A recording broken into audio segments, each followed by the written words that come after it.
Okay, pahinga muna sa trabaho at isang mabilis na update sa BTC. At ngayong update na to, medyo iba no? Ang pag-uusapan natin kung oras na ba para magkaroon ng change of heart, magkaroon ng pag-ibang pananaw sa BTC, no? Kasi kung titignan natin to sa TA natin, meron tayong galaw dito sa BTC na pag ilalagay natin ng ng some sort of area of resistance support dito sa area to, no? Yan, meron tayo dito. Meron tayo dito. At ang pinakailalim nito most likely dito or baka pwedeng dito sa area to, no? Dito.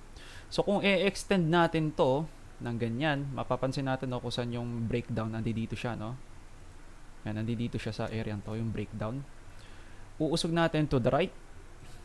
Yan, saan tayo nagte-trade ngayon? So, meron tayong area of some sort of resistance sa ngayon, no? Na meron tayong some sort of order block dito at ginagamit natin as support to, ginagamit natin as some sort of resistance. Ngayon, nasa loob tayo nito na hindi natin sure kung bullish na ba tayo or bearish na ba tayo. Kung bearish pa rin ba tayo, no? So, ang gusto kong i-point out dito sa update na to, no? Kailan kaya ang oras para maging bullish? Or baka bearish pa rin, no? Hindi natin sure actually.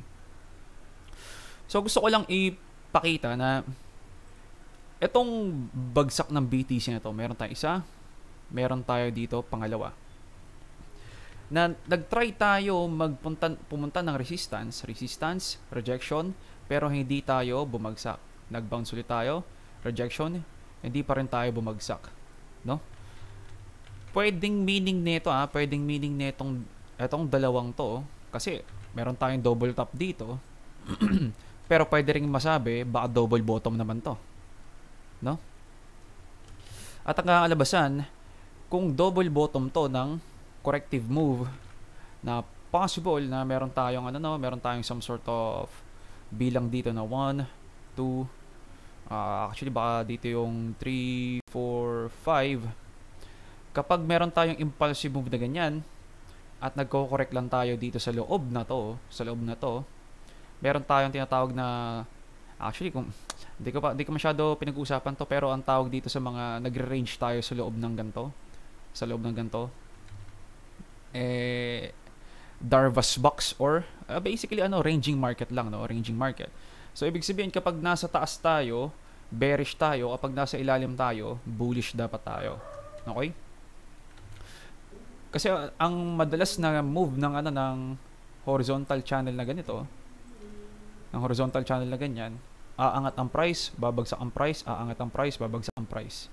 Hanggang sa magkakaroon ng break ba dito o break ba dito. Okay? Kapag dumating na yung break, most likely wag na tayo magte-trade.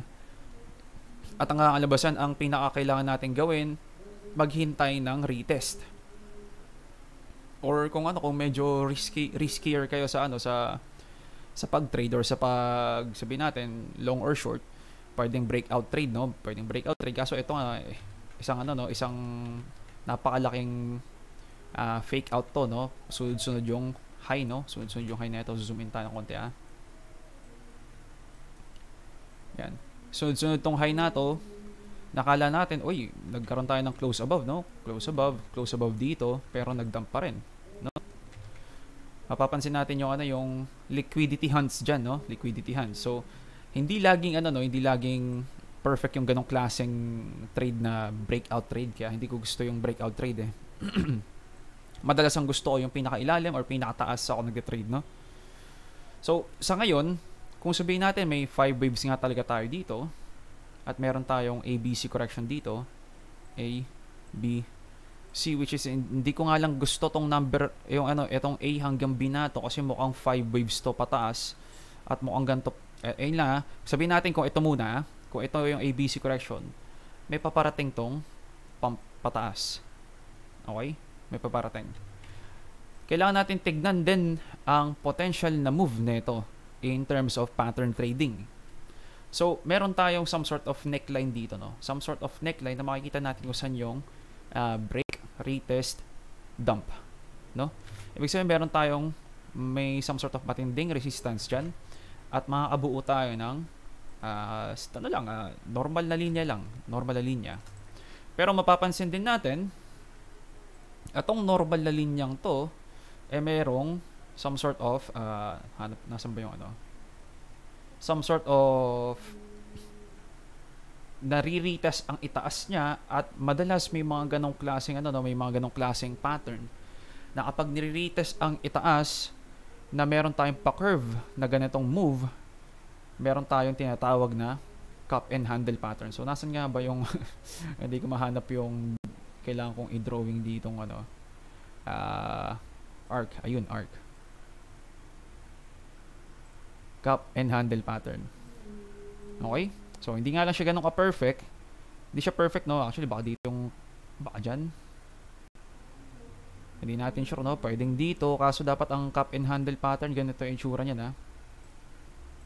Meron tayong cup, meron tayong handle na ganyan. Ang problema lang, gumanto tayo, no? Gumanto tayo. So, medyo, ito ba yung cup and handle pattern o ganito ba yung cup and handle pattern? O baka ganyan, no? Hindi natin sure. So, meron tayong gantong klaseng pattern, no, na cup and handle pattern. After nito, magkakaroon to ng some sort of yung handle niya dito, handle. Actually, baka ganito to, no? O sabihin natin ganyan, cup and handle pattern. At madalas ang handle, ang target nito 1/3 ng pump. 1/3 ng pump. So, paano natin ma-measure kung 1/3 ng pump? So, meron tayo sa fibs, no? Kapag lalagyan natin ng 0.33, kasi 1/3, no? Ang 1 divided by 3 is equal to 0.33. 0.33333 na gano'n. So, ano lang natin yun? Gagawin lang natin 0.33. Lalapag natin ang fibs natin hanggang letter, hindi natin sure kung hanggang dito, no? Tapos, chinek ko na to, no? Na-test ko na to. At mukhang, mukhang meron tayong bounce sa, ito yung 0.33, itong gray line na to. 0.33. Meron tayong bounce dito. So, yung yung fibs, hindi siya exactly para sa para sa mga Fibonacci or mga kung ano pang klaseng tawag dito, types of retracement. Pwede rin natin magamit to as some sort of measurement, no? Na etong buong to, ang 33% niyan dito. Okay?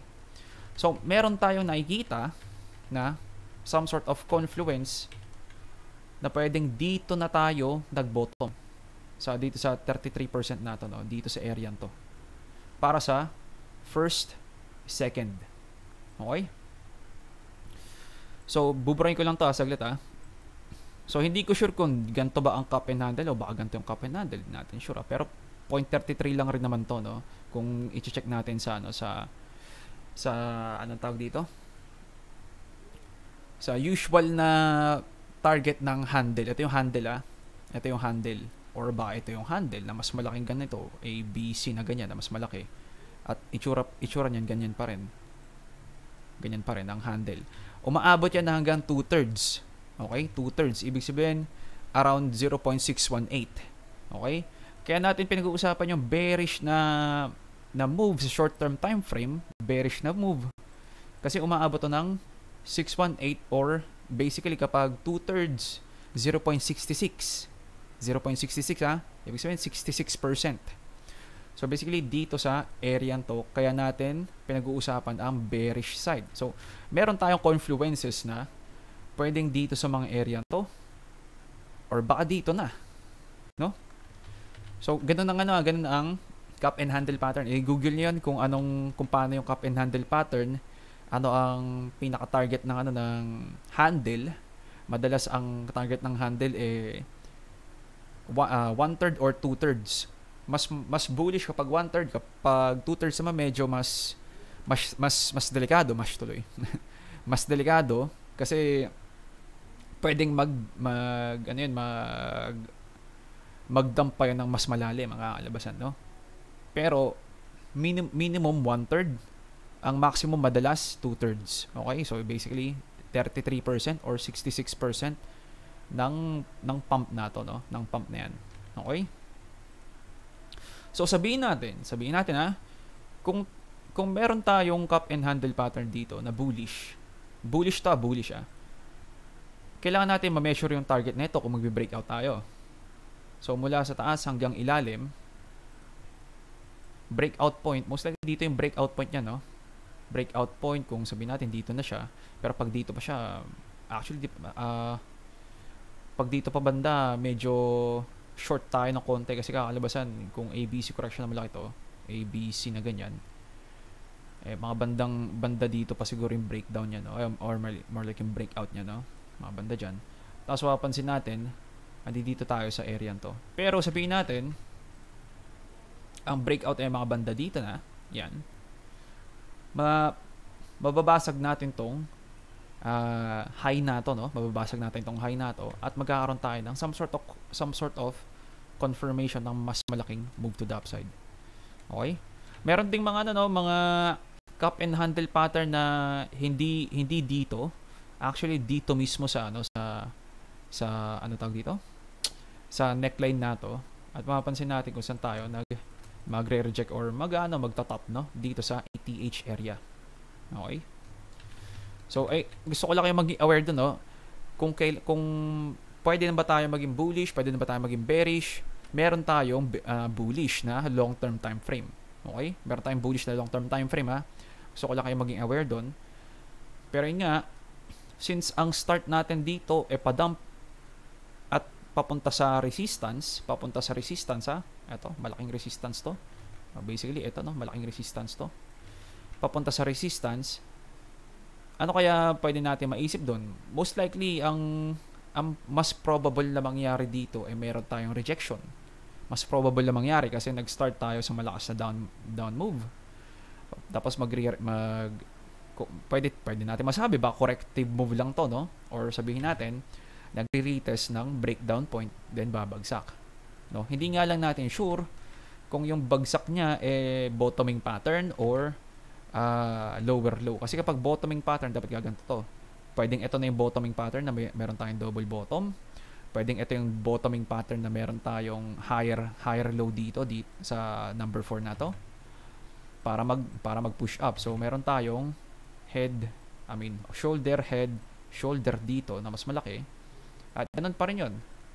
Ang target nun same lang din sa cup and handle pattern. Hanggang dito lang rin 'yan. Okay? So gusto ko lang kayo maging aware na merong chance ang bulls, no? Merong chance ang bulls. Kung tatandaan natin, napakarami nating bearish news dito, no? Napakarami nating bearish news. Pero sa long-term time frame, actually, no? Hindi man lang tayo umabot ng area nito, no? Ng 14K, no? Ibig sabihin, may resilience or lakas ang BTC talaga, no? May lakas ang BTC kahit napakasaklap ng mga dito, ng mga news dito na meron tayong ano ba tawag dito? Terra Luna, meron tayong FTX, yung mga bangko nagka-crash dito sa mga area to. No, hindi natin actually sure kung magkakaroon pa ba tayo ng mga extra pang news na ganun, pero parang ando doon na yung mga matitinding news na, no? Kasi lahat ng yun matitindi, no? May sasaklap pa ba doon sa ganung klaseng news, no? Hindi natin maisip.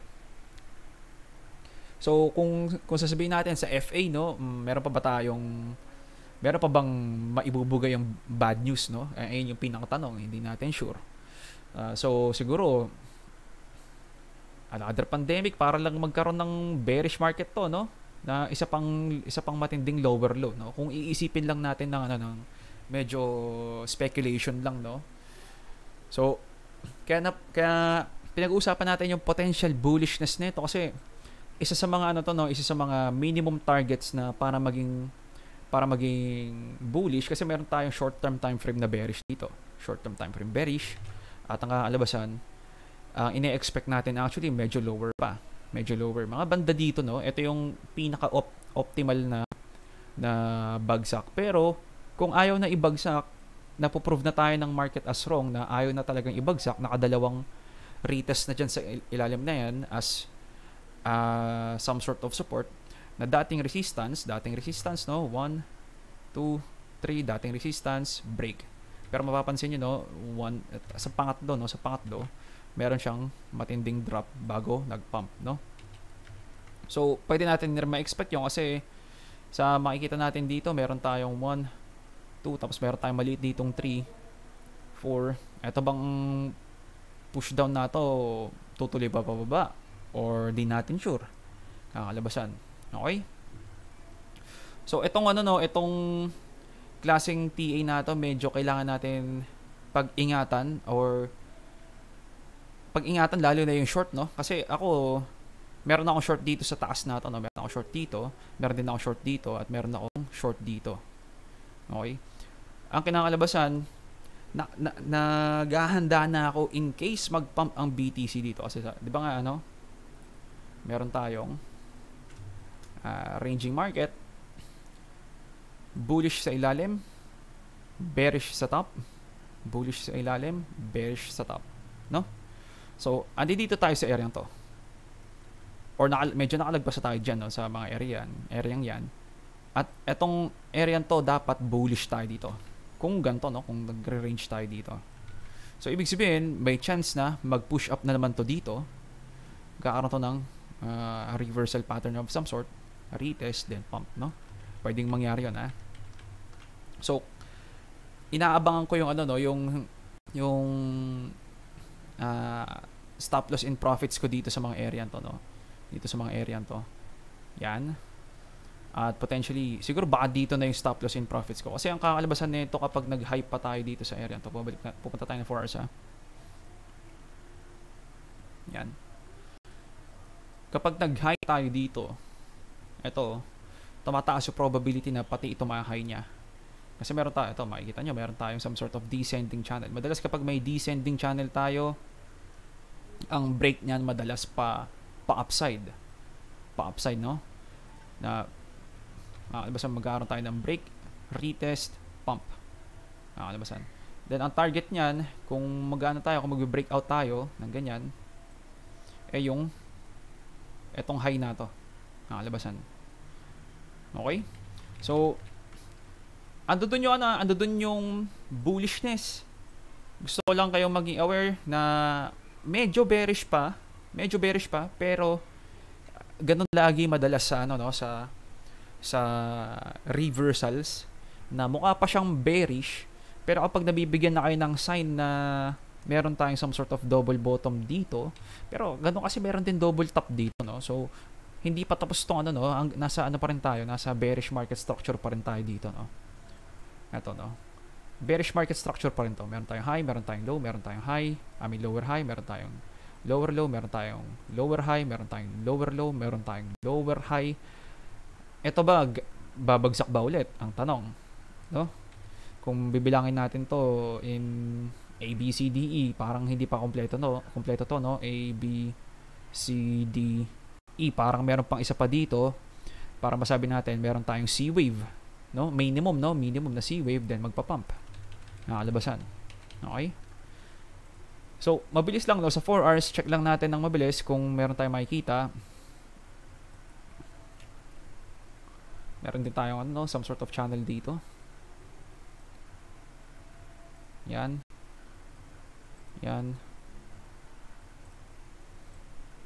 Some sort of channel na medyo nagbe-breakout tayo, pero ang volume nito hindi ganong kalakihan. So, medyo mag-ingat tayo dito sa breakout trade na to, ha.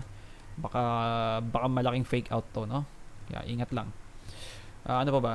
So, last one sa DXY. Ang DXY natin, no, nag-dump pero nagpa-pump ulit. Okay? So, mapapansin nyo, no, may some sort of importance tong level na to. Itong puting to. Dalawang puting to, no? Yan. Punta natin sa daily para mas malinaw. Yan. Napakalaking wick sa ilalim nito, no? Napakalalim na wick sa ilalim. Ang laking wick nito. Ibig sabihin, meron tayong some sort of bullish pressure pa dito sa DXY. So, pwede tayo maka-expect ng pump pa dito, ha? Kapag nag-pump pa to, pwede pang bumagsak ang BTC. Hindi meaning na na-reach natin ang minimum target na 33% drop, baka masyado na tayong bullish at ang kalabasan magkakaroon pa baka doon pa sa mas higher lower targets na 66% na drop, no, doon sa cup and handle pattern natin. Okay, ang S&P 500 natin meron ng bearish market structure dito. Meron tayo high, low, high, lower high, lower low. Okay? Etong push up na to, push up, retest, hindi maganda to para sa S&P 500. Ang alalabasan, yung sentiment ng stock market, baka sumabay din sa BTC at baka mag-dump to, at pati ang BTC baka rin mag-dump, no? Di natin sure. So, sa ngayon, hindi pa clear, no? Hindi pa clear kung bullish na ba or bearish, lalo na nasa parang some sort of limbo zone tayo dito, no? Limbo, na hindi natin alam kung bullish ba tayo or bearish ba tayo sa long-term time frame, or ayun nga, parang magkakaroon na ba ito ng breakout, magkakaroon pa ba ito ng breakdown, hindi natin alam. So madalas naman ganun naman talaga sa ano, sa ranging market, na hindi sure kung bullish or bearish. Pero kailangan natin tandaan, nag-push tayo pataas. So ang sentiment dito, mas higher probability na breakout, pero ganun din dito, nag-push tayo pabagsak, baka ito retest. So mas mataas ang mas mataas ang time frame nito, mas higher probability versus dito sa pump na to, ang pag-reject muna bago tayo magkaroon ng isa pang push up, no? Mas mataas yung probability ng higher term time frame, no? So ano pa ba? Last one, dun sa dun sa bearish count. Bago natin end ang video. Nakakalabasan ito kasi, no, etong 'di ba meron tayong ABC dito. Ito lang yung concern ko, bakit hindi pa ako convinced na etong break retest natin, ito no. Break, retest, more like pump, tapos rejection, retest na naman, at dapat mag-pump. Parang hindi pa ako ganun ka-convinced na ganito ang gagawin, no? Hindi pa ako ganun ka-convinced. Pero ando dun yung parang ultimate part na kung malapit na tayo maging bullish or malapit na tayo maging bearish, okay? So, kailangan natin paghandaan na in case mag-breakdown tayo, okay, meron pa tayo isa pang drop. In case na mag-break niya to mga to, okay, mukhang aangat tayo dito, minimum dito sa mga area to. Or actually, baka dito lang, no? Baka dito lang.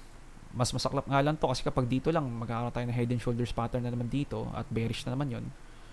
Na ganyan kakalabasan, no? Bearish na naman, then babalik lang rin naman tayo dito. So, pwedeng meron tayong short-term time frame na sabihin natin, kung magpapump tayo dito ng lower high dito, magkakaroon tayo ng shoulder. So, magdadump na naman yun, kakalabasan. Pero nga, balik na tayo sa pinag-usapan natin kanina, na meron tayong ABC dito na hindi ko ganun kagusto yung B-wave dito. Okay? Kasi ito lang yung nag-iisang para masabi natin na bullish tayo. A, B, C. Kasi ito ang corrective move na to. Alabas So, ang galaw nito ng B kakaiba, kasi para tong 5 waves. Okay? Wala tayong makitang 3 waves dito. Meron tayong 1, 2, 3, 4, may higher high pa. Ibig sabihin, may 5 waves dito. Kapag ang ABC correction, nakakita tayo ng 5 waves sa gitna, most likely mali yung ABC correction na yun. Kasi ang B wave dapat 3 waves lang lagi. Hindi overlapping to. So walang chance para maging leading or like sabihin natin parang diagonal to, walang chance maging diagonal. Ang kinakalabasan, ang move na to parang impulsive. So kapag impulsive siya, meron tayong potential 1, 2, 3, 4, 5 with number 3 na merong some sort of teka lang, ayusin natin to para makita natin maayos. Some sort of mas maliit na move dito. 1, 2, 3, 4, 5 alabasan, no? Meron tayong some sort of bullish market structure dito na 5 waves, at ito dapat magkakaroon tayo ng some sort of corrective move. Hindi natin sure kung yung corrective move na ito ganito lang, A, B, C. Pwede natin masabi baka mas malalim na ABC to, kasi meron tayong A, meron tayong some sort of B, as some sort of C na zigzag, kasi 5 waves, so 1, 2, 3, 4, 5. Okay? Mukha siyang 5, no, kung ganito ang itsura. So, kung hindi naman, sabihin natin, baka dito na yung ano, A, B, at mas maiksing C. Alam mo saan, pwede pa mangyari yan, ha? Tsaka pa lang magpa-pump, no? So, ay lang yan, sa short-term time frame, medyo bearish pa ng onte. Pwedeng maging bullish to, Pwede maging bullish na aabot na hanggang dito sa mga area to. Pinapakita ko lang yung mga posibleng mangyari, no? Posibleng mangyari in case na magkakaroon tayo ng some sort of breaks. Okay? So, ang isa sa mga importanteng ma-break, eto pag na-break to, highly likely na pati ito mabibreak. Okay? So, etong part na to ng 20, ano ba to? Ito pala. 27,485. Kapag ito na-break, pwede natin masabi sa short term, medyo bullish tayo. Kasi kakalabasan, ayun nga, yung ranging market, kapag nabibreak niya yung mga recent high niyang ganyan, most likely babalik siya sa pinanggalingan niya dito. Ito yung dito siya nanggaling, no? Babalik siya dito sa pinanggalingan niya. Ngayon, ang pinakatanong dito, magbe-break ba to? Break retest, then pump, or magre-reject na naman ba? No? Lalo na kapag nag-lower high to, no? Kapag nag-lower high tayo dito, hindi niya ma-high to, meron tayong mas matinding pattern dito na head and shoulders pattern. Okay? So, ayun lang ang gusto ko pakita. Wala na tayong masyadong pag-uusapan pa siguro yung trading idea. Wala tayong trading idea, no? So, ang pinaka-trading idea lang dito siguro, meron tayong daily level dito. Daily level, nagre-reject tayo, hindi pa rin tayo nagbe-break sa itaas, no? So etong part na to pwedeng i-short. Masasabi ko, meron tayong 4 hours. Tingin tayo saglit. Wala tayong makita. Meron tayong maliit na bear swing failure dito. Ito, bear swing failure. Meron tayong high dito, meron tayong higher high dito pero close below. So nagkakaroon tayo ng some sort of ano tawag dito, reaction. So pwede tayo makakita ng pagbagsak nito. Hindi lang natin sure kung gaano kalakas, no? Okay, so ayun lang siguro update natin. Wala na tayong mapag-uusapan. Ingat tayo sa Monday hanggang Friday, no? So papasok ang weekday. So ano lang, etong update na to, general outlook lang, no? General outlook, wala tayong trading ideas masyado, maliban na lang dun sa bear swing failure na yon, at nasa daily level tayo dun sa area yon, no? So ayun lang, ingat sa trades at GG's boys.